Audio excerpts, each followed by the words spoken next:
Awesome. And we're live on both platforms. Yay.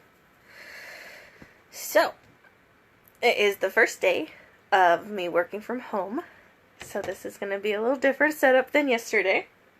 You may see my dog Cece come in and out every once in a while because she's needs lots of attention and pets constantly. So we'll see how this works. Hopefully she doesn't become too much of a bother and I have to put her away for us. But currently she's being fine on the bed. Today we are going to talk about emotions. And there are 8 basic emotions and the purpose of all of them. So there's not really good or bad emotions. We need all of them. All of them serve a purpose. But it is our responses that matter. So the first one we are going to talk about is anger.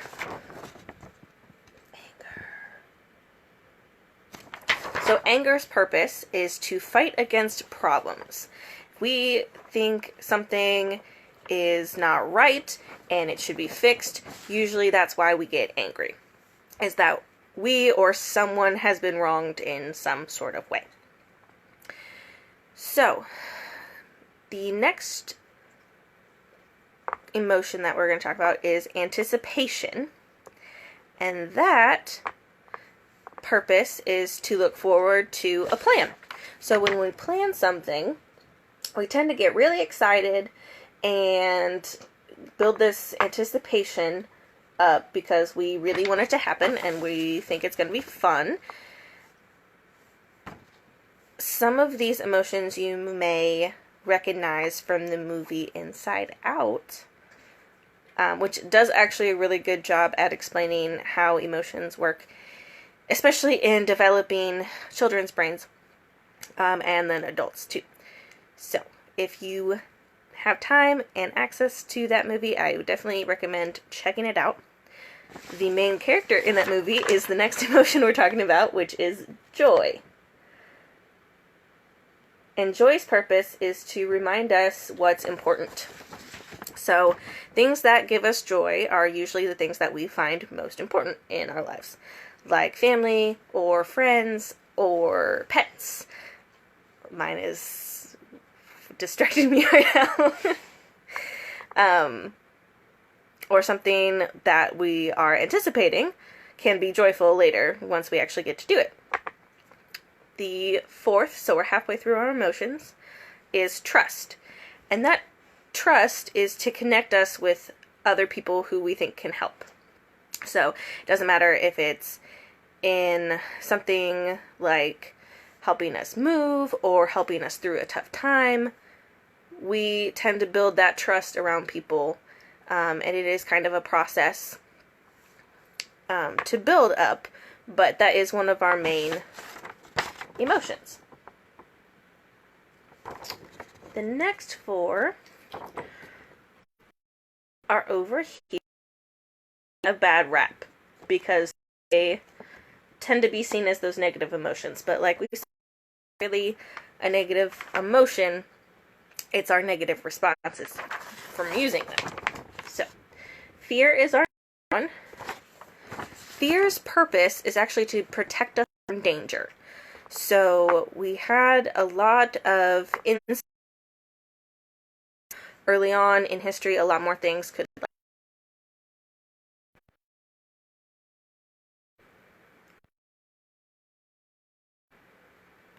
let me see. My Facebook is running out. We are doing the live stream. Why it's having a bit of a trouble because I'm doing both at the same time. Our fear. Alright. Well, Facebook is not. So, what I think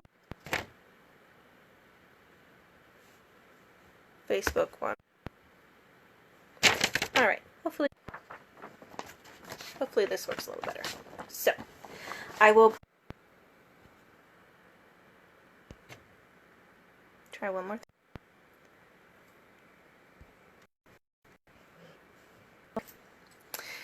Sorry about that, guys. Like I said, I ended our YouTube live stream, but I will post this to that channel as well later. It looks like my internet can't handle both at the same time, or at least wasn't doing that today. So, surprise! Life is full of surprises. That is our next emotion that we're talking about. And it is surprises to help us focus on new situations. So, we get surprised in new situations. That is to help us focus on what is happening and what we need to do to work through that situation. Sadness is our next emotion, and that connects us to people that we love. So usually when we feel sad, it's because we miss somebody or something, and we really want to see that person again or do that thing again, or we're really, just wanting to connect with people. So that's usually why we get sad. And our last emotion is disgust. Thank you, Cece. She was disgusted with that comment. Do you want to come here and say hi to people? Come here. Hi. This is Cece, everybody. She's going to be my furry co-host for the next week, so look forward to that. Hi. Okay, can you go play with your ball? Go play with that. Okay, thank you. So, disgust is to actually reject what is unhealthy for us. So, if we think something is unhealthy or bad for us, we are not going to like it. We're going to get that disgusted feeling. So, some kids, I know, me in general, we're really disgusted with, like, vegetables. We're like, ew, those are gross. We don't want those. Blech. They don't taste good. They're good for you, but sometimes they don't taste good. So, we think that it is disgusting and we want to reject it because we don't want anything to do with it. So, like I was saying earlier, we went over all of these 8 basic emotions, and that it's really our responses that matter, because even though a lot of the time things like fear and anger are given a negative light, sometimes it's just how we end up reacting in the situation. So, for an example, this morning, I was eating breakfast, and Cece here ate part of it, and I wasn't expecting her to, but she did, and so immediately, my first response emotionally is, I'm angry. That was my breakfast. I made time to put things into that, and then she just goes and eats it, and then I could get really mad and yell at her and say that she doesn't get breakfast for the rest of the day, or doesn't get treats later, or punish her in some way. But really, the problem is that I have no more lunch, and I got angry because I wanted to fight against that problem. And my negative reaction would have not solved that problem at all. So what I could do, and what I did do, to be productive in that situation and remain calm, is I took a deep breath, I stepped away, I left the room, I thought about, okay, that was probably my fault, I left it somewhere she could get it, and it smells good, so she doesn't know any better to not just eat it, and I wasn't there to correct the behavior before it happened. So, she didn't do it on purpose to make me mad. And then to fix the situation, I went and made something else for breakfast. I know I'm talking about you and you hate it. She sighed very, very loudly. I don't know if you heard that, but she did. And then it's also, emotions are really complex. What we talked about were 8 basic emotions. Obviously, you can feel a lot of things at one time.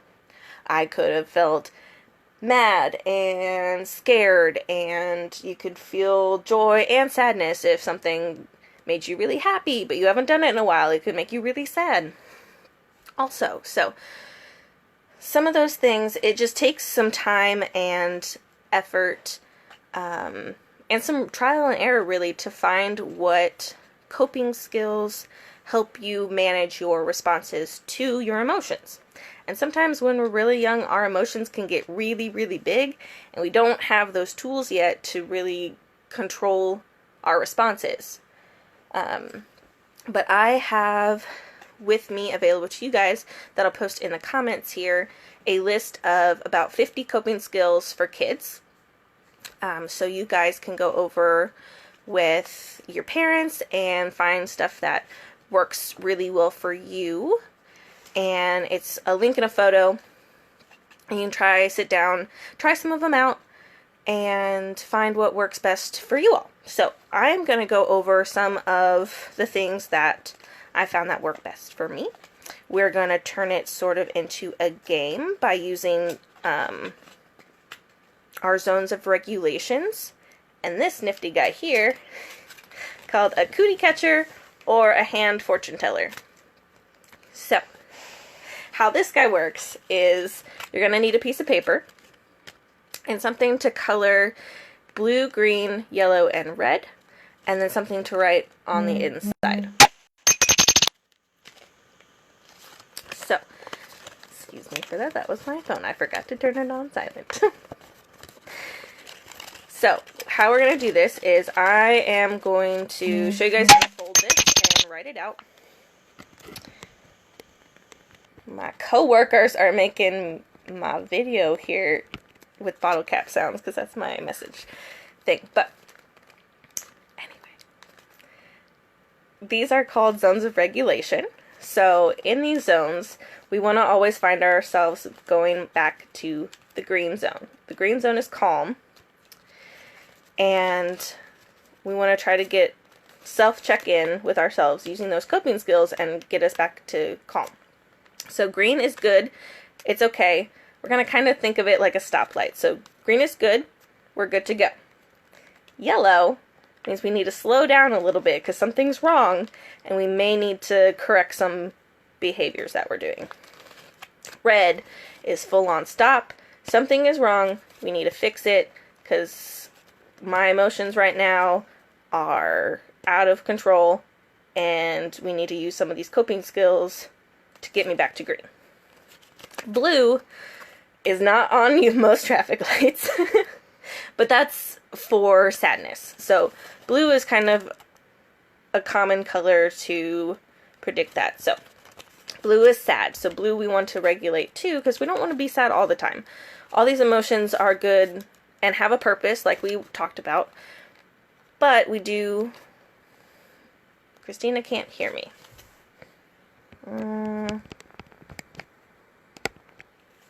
I don't know why you can't hear me.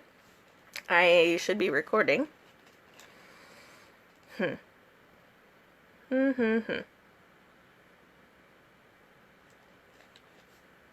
me see.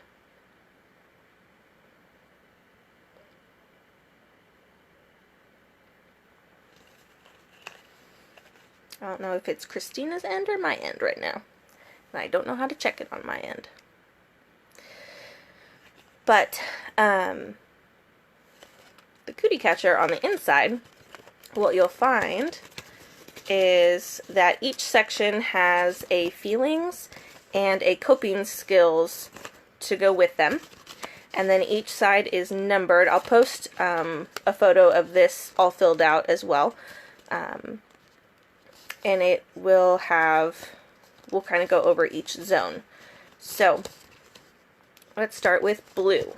So blue, coping skills for being sad and hurt and tired and down are things that work for me are like taking a walk or getting some fresh air, drinking some water, doing some jumping jacks or get exercising and move around and play a fun game.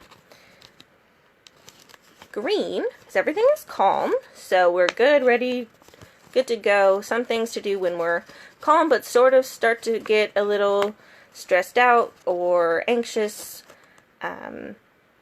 Some good things are stress balls or fidget toys, or if you sit on a ball and kind of bounce around while you're trying to do some other work. Those are some really good things. Yellow. Feelings are usually anxious, excited, worried, or nervous.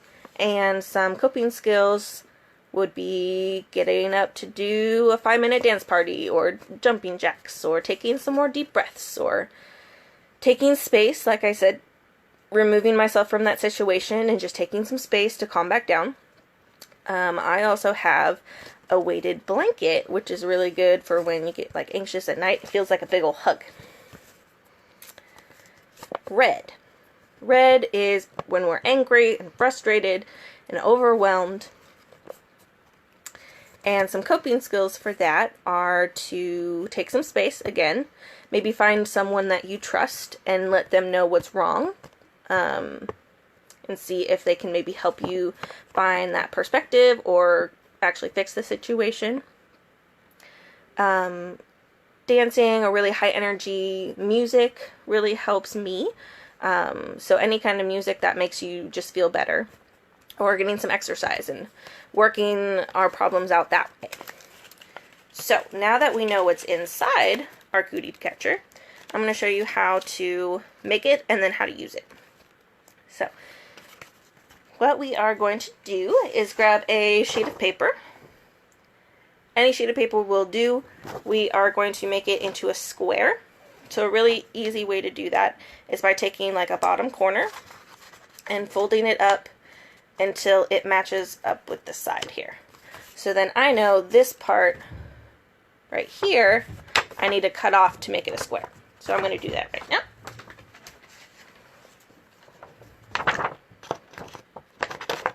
And the fun thing about these is you can put really anything on the inside of these.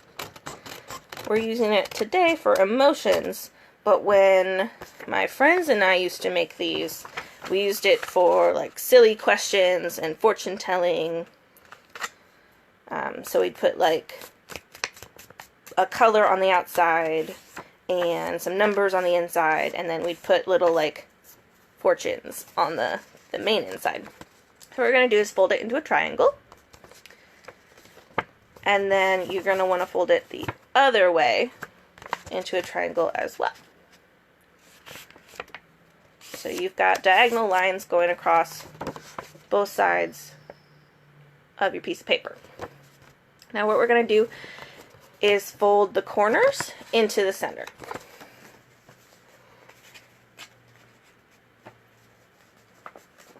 And that'll make a smaller square. So we're going to do that on all four sides.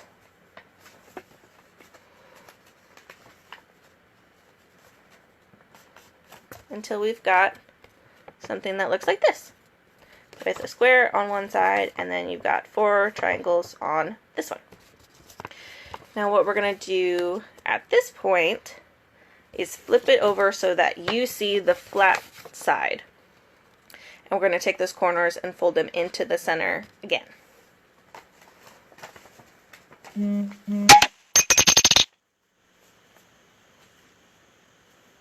Burp, burp.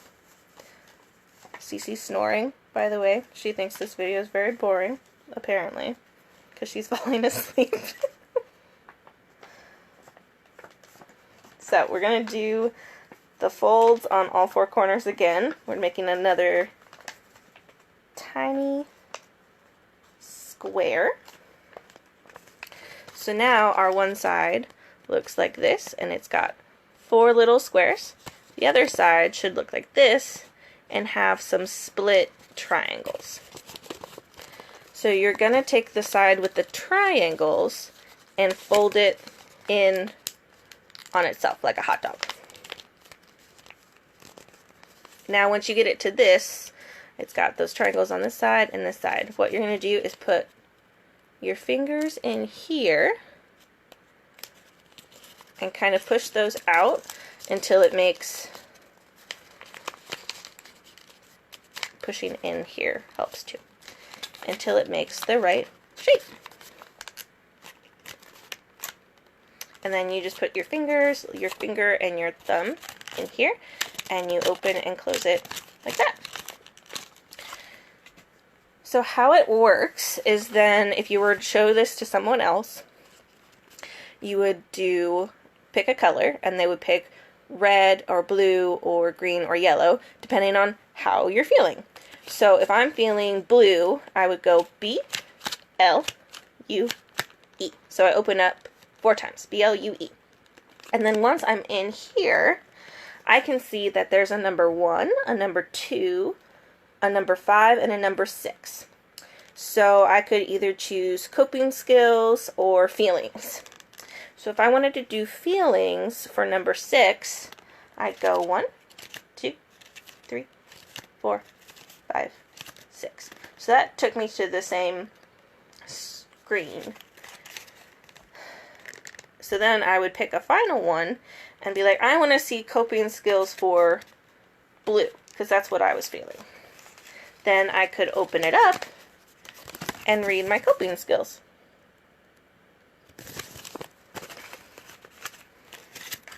Little neat game.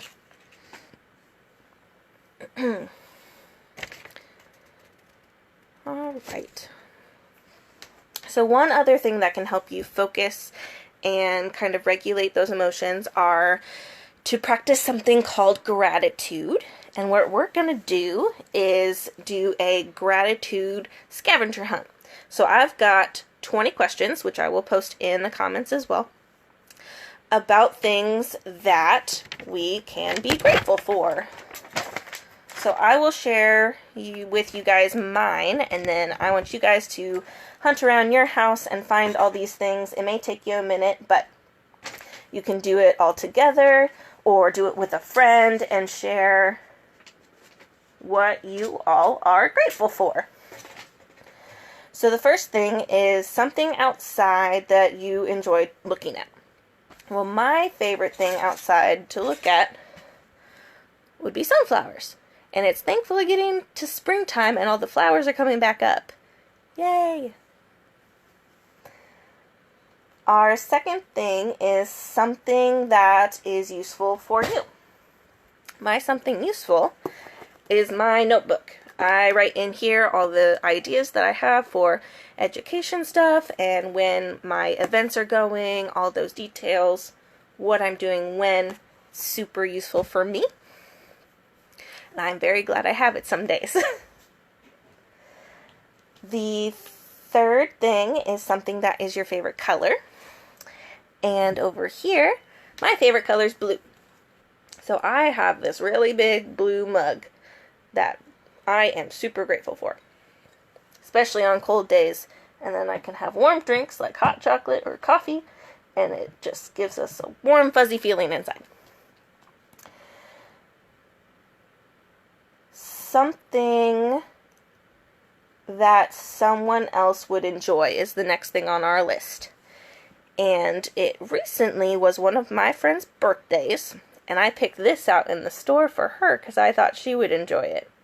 It's a little taco, and it's squishy on the outside, but inside there's little notes, and you can make lettuce or cheese or meat notes. So that is something that I think someone else would enjoy, because bringing joy to other people is also really fun. The next thing on our hunt list is something that makes you happy.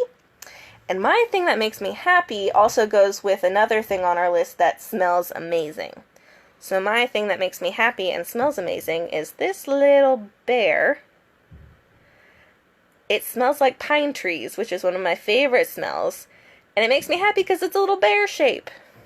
It's like a candle, but a little tiny bear. So the next thing on our hunt, number 8, is discover something new.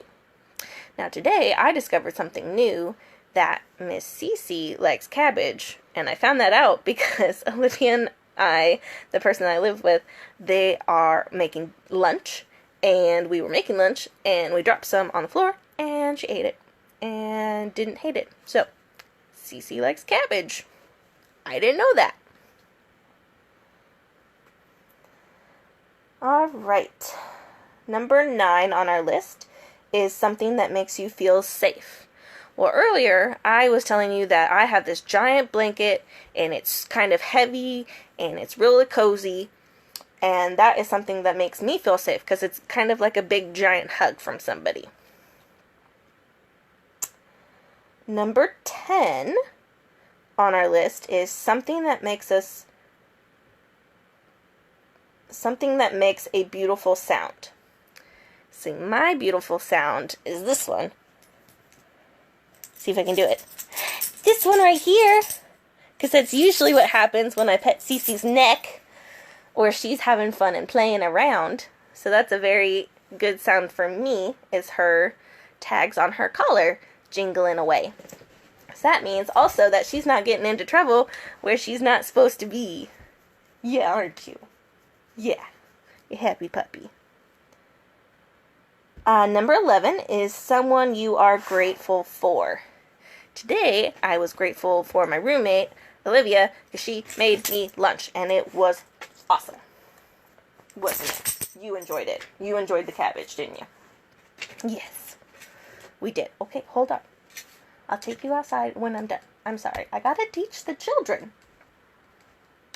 Okay, you just go back there. Number 12 on our list is something unique to you. My something unique to me right now would be my hair. I have black and blue and gray all up in my hair, and that is something unique to me. We all have something super unique. I could have picked something else, but I think that's the most fun at the moment. There's that jingly sound. That time it was because she was itching. You got an itch? Do you make my favorite sound? You're a good hunter, huh? Okay. So, number 13 is something that makes you laugh. My something that makes me laugh is I also have a fish, and he's a betta fish, so they get real mad and want to get real puffy and big because they are known for fighting with other fish. But he gets really funny that he'll get super puffy and mad at just about anything, and his gills will sit straight back on his neck and go because you get all mad. Thank you. Gross. Thank you, gross. 14 is something at night that you enjoy.